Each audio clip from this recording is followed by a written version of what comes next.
आदर्श शिक्षण समिति की ऑनलाइन क्लास में आपका हार्दिक स्वागत।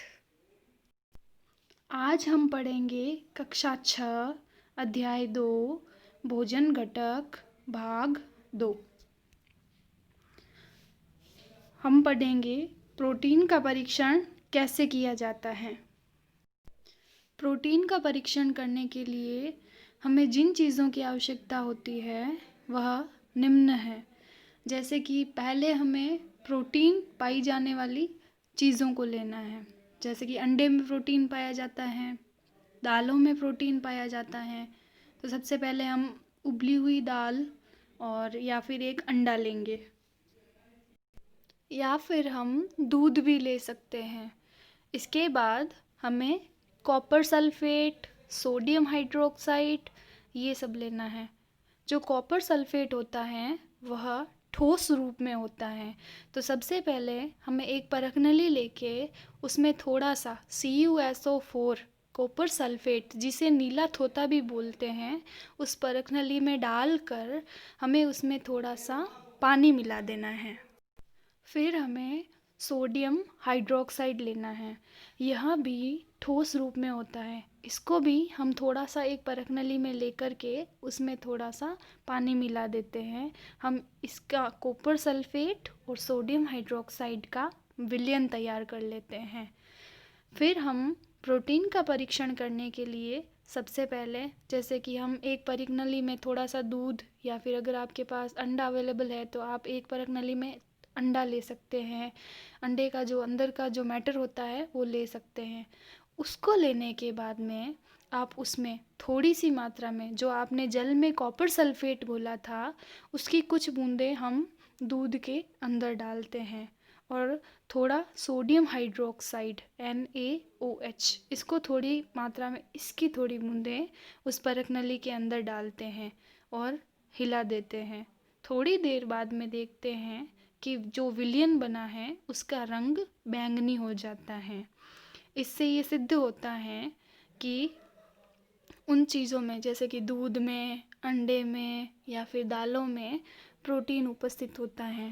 दाल का परीक्षण करने के लिए हम उबली हुई दाल का जो पेस्ट है वो ले सकते हैं। उसमें थोड़ा कॉपर सल्फेट और सोडियम हाइड्रोक्साइड डालेंगे तो उस विलयन का रंग या तो बैंगनी हो जाएगा या फिर हल्का ऑरेंज कलर हो जाएगा। अगर दोनों में से कोई भी अगर रंग होता है तो उसमें प्रोटीन उपस्थित होता है।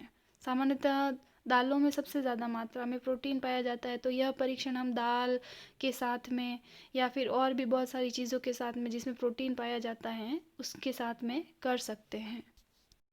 अब हमारा दूसरा परीक्षण है वसा का परीक्षण, कि किन चीज़ों में फैट उपस्थित होता है। तो उस वसा का परीक्षण कैसे करें।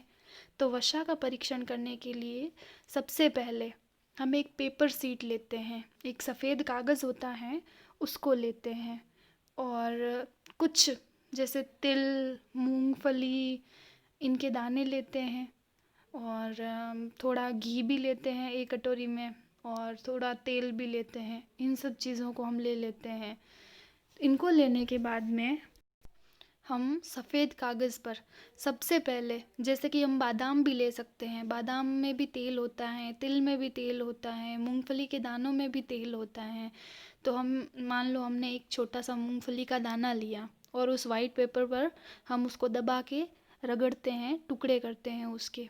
तो हम देखते हैं जब कि किसी मूंगफली के या तिल के या फिर बादाम के दाने को उस वाइट पेपर पर ज़ोर से अंगूठे से अगर हम दबा के देखेंगे तो उसमें से हल्का सा जो ऑयल है, तेल निकलेगा, और जिससे वह सफ़ेद कागज़ हल्का सा चिकना हो जाता है। यही क्रिया हम घी के साथ में और तेल के साथ में दोहराते हैं। इनको हम, क्योंकि ये दाने नहीं हैं तो हम इनको दबा के देख नहीं सकते, तो हम सबसे पहले थोड़ा सा घी लेते हैं और उस घी की 1 या 2 बूंदें हम उस सफ़ेद कागज़ पर गिराते हैं। तो गिराने के बाद में उन सफ़ेद कागज़ पर उस घी को हम अपने हाथों से फैलाते हैं। तो हम देखते हैं कि जो वह कागज़ है वो अर्ध पारदर्शी हो जाता है। यही क्रिया हम तेल के साथ दोहराते हैं। तेल की बूंद लेकर के उसको गिराते हैं सफ़ेद कागज़ पर और उसको फैलाते हैं, तो देखते हैं कि वह कागज़ अर्ध पारदर्शी हो जाता है। तो वसा का परीक्षण इस प्रकार किया जाता है। उसके बाद में जैसे कि मान लो हमने पानी लिया और पानी की कुछ बूंदें हमने उस पेपर शीट पर गिराई, तो आप 1 या 2 मिनट बाद में आप देखेंगे कि जो वो पेपर हैं वो हवा लगने के कारण सूख जाता है और वह अर्ध पारदर्शी नहीं होता है। इससे ये सिद्ध होता है कि जो ये तिल, बादाम, मूंगफली, इनके जो दाने होते हैं इनमें वसा उपस्थित होती है। अब हम पढ़ेंगे कि कार्बोहाइड्रेट का परीक्षण कैसे किया जाता है। तो कार्बोहाइड्रेट किसमें उपस्थित होता है? जैसे चावल में, दाल में, आलू में, इन सब चीज़ों में कार्बोहाइड्रेट भरपूर मात्रा में पाया जाता है। तो कार्बोहाइड्रेट का परीक्षण करने के लिए मैंने आपको एक चीज़ भी बताई थी कि कार्बोहाइड्रेट का हम कैसे याद रख सकते हैं कि जिन चीज़ों की रोटी बनती है, जैसे कि मक्के की रोटी बनती हैं और गेहूं की रोटी बनती हैं, बाजरे की रोटी बनती हैं, तो उन चीज़ों में कार्बोहाइड्रेट बहुत ज़्यादा मात्रा में पाया जाता है। तो हम इसके लिए उबले हुए चावल, दाल या फिर आलू लेते हैं। तो हम इन तीनों चीज़ों को थोड़ी थोड़ी मात्रा में लेकर के इनके ऊपर थोड़ी सी तनु आयोडीन का विलयन डालते हैं। तो हम देखते हैं कि जो हमने चावल, दाल और आलू, इन पर जब आयोडीन की बूंदें डाली जाती हैं तो इनका रंग काला हो जाता है अथवा बैंगनी हो जाता है, जिससे यह सिद्ध होता है कि इन सब चीज़ों में कार्बोहाइड्रेट उपस्थित होता है। संतुलित आहार। सामान्यतः पूरे दिन में हम जो भी खाते हैं उसे आहार कहते हैं। जब भी हमें भूख लगती है तो हम कुछ न कुछ खाते हैं, जैसे कि सुबह नाश्ता करते हैं, कुछ फ्रूट्स खाते हैं, उसके बाद में जैसे कि हम खाना खाते हैं, छाछ, दही खाते हैं। तो जो भी भोजन किया जाता है उसे हम आहार कहेंगे। हमारी शरीर की वृद्धि और अच्छे स्वास्थ्य को बनाए रखने के लिए हमारे आहार में सभी पोषक तत्व उचित मात्रा में होने चाहिए, जिनकी हमारे शरीर को आवश्यकता होती है। जैसे कि जब हम भोजन करते हैं तो भोजन में हम हरी पत्तेदार सब्जियां भी लेते हैं, रोटी भी लेते हैं, उबले हुए चावल भी लेते हैं, कुछ सलाद के रूप में हम कच्ची चीज़ें भी खाते हैं। तो हम हमारे भोजन में अलग अलग प्रकार की चीज़ें लेते हैं ताकि उनमें सभी प्रकार का पोषक तत्व उपलब्ध हो। तो हमारे आहार में पर्याप्त मात्रा में रुक्षांश तथा जल भी होना चाहिए। जैसे कि हम जो भी भोजन करते हैं उसमें कुछ आहारी रेशे होते हैं जो सिर्फ भोजन की मात्रा को बढ़ाते हैं। इस प्रकार के आहार को संतुलित आहार कहते हैं कि ऐसा भोजन जिसमें सभी प्रकार के पोषक तत्व उपलब्ध होते हैं जो हमारे शरीर की वृद्धि एवं विकास के लिए आवश्यक होते हैं, वह संतुलित आहार कहलाता है। अभावजन्य रोग। अभावजन्य रोग किसे कहते हैं कि एक व्यक्ति खाने के लिए पर्याप्त भोजन पा रहा है। जैसे कि कोई व्यक्ति है वो मतलब पूरा पेट भर के खाना खा रहा है, लेकिन कभी कभी उसके भोजन में किसी विशेष पोषक की कमी हो जाती है। यह कमी अगर लंबी अवधि तक रहती है तो वह व्यक्ति उसके अभाव से ग्रसित हो जाता है या फिर उसके शरीर में किसी न किसी पोषक तत्व की कमी रह जाती है। जैसे कि अलग अलग लोगों को अलग अलग प्रकार की चीज़ें पसंद होती हैं। जैसे कि छोटे बच्चे होते हैं जो सामान्यतः सब्ज़ी कम खाते हैं, जैसे कि 5 साल या 6 साल या जैसे 5 से 10 साल के तक के बीच के जो बच्चे होते हैं उनको सब्ज़ियां कम पसंद होती है। तो सब्ज़ियां जैसे कि हरी सब्ज़ियां कम खाते हैं, कुछ बच्चे पत्तेदार सब्ज़ियां कम खाते हैं। तो जो पत्तेदार सब्ज़ियां होती हैं उसमें लौह तत्व पाया जाता है ज़्यादातर। तो मान लो अगर किसी में आयरन की कमी रह गई तो किसी न किसी चीज़ को अगर हम अपने खाने में टालते हैं तो हमारे शरीर में किसी न किसी पोषक तत्व की कमी लंबे समय तक फिर कम हो जाती है, उस पोषक तत्व की कमी हो जाती है। तो एक या अधिक पोषक तत्वों का अभाव हमारे शरीर में रोग अथवा विकृतियां उत्पन्न कर देता है।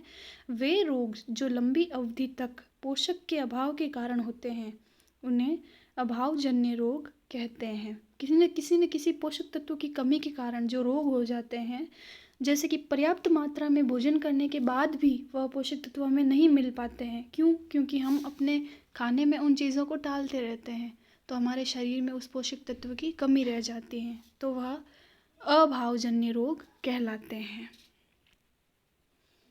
हमने भोजन के विभिन्न घटकों के बारे में पढ़ा था अगले भाग में, जैसे कि कार्बोहाइड्रेट के बारे में, प्रोटीन के बारे में, वसा, विटामिन्स, खनिज, लवण और जल के बारे में। तो भोजन के विभिन्न घटकों में से विटामिन भी भोजन का एक घटक है।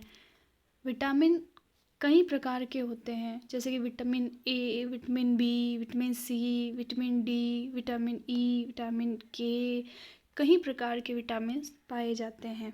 तो इन विटामिन्स की कमी से, मान लो किसी लंबे समय तक किसी पोषक तत्व की कमी की वजह से हमारे शरीर में कई रोग उत्पन्न होते हैं, तो यहाँ पर कुछ विटामिन्स और उनसे होने वाले रोग और उनसे जो हमारे शरीर में लक्षण उत्पन्न होते हैं उनके बारे में यहाँ सारणी दी हुई है। जैसे कि विटामिन ए, मान लो हमारे भोजन में विटामिन ए की कमी से कौन सा रोग होता है? क्षीणता, दृष्टिहीनता। कई बार ऐसे होता है कि किसी व्यक्ति को दिखाई तो देता है, लेकिन किसी किसी व्यक्ति को यह प्रॉब्लम होती है कि उसको रात में दिखाई नहीं देता।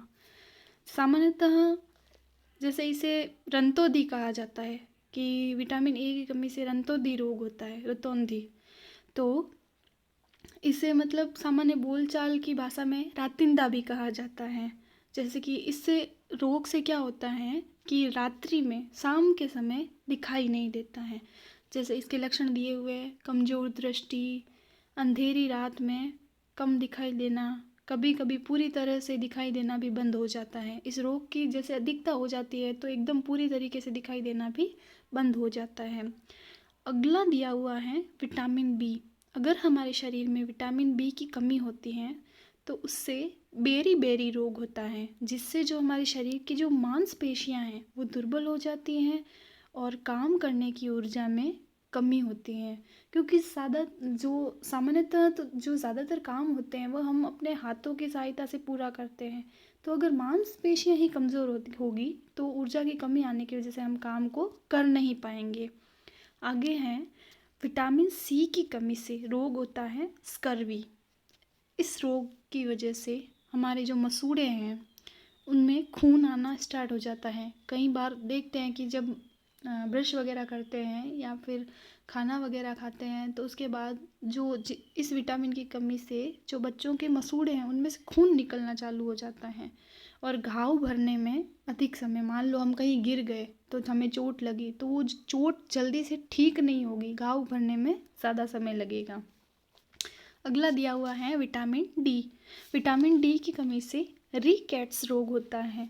इससे जो हमारे शरीर की अस्थियां हैं वो मुलायम होकर मुड़ जाती हैं। अभी जो हमने पढ़ा उसी के आधार पर मैंने यहाँ कुछ प्रश्न दिए हैं। तो सबसे पहला प्रश्न हमारा है, हमने पढ़ा था अभी कि वसा का परीक्षण कैसे किया जाता है। प्रश्न नंबर 2, संतुलित आहार किसे कहते हैं। प्रश्न नंबर 3, भोजन के घटक कौन कौन से होते हैं, नाम बताइए। धन्यवाद।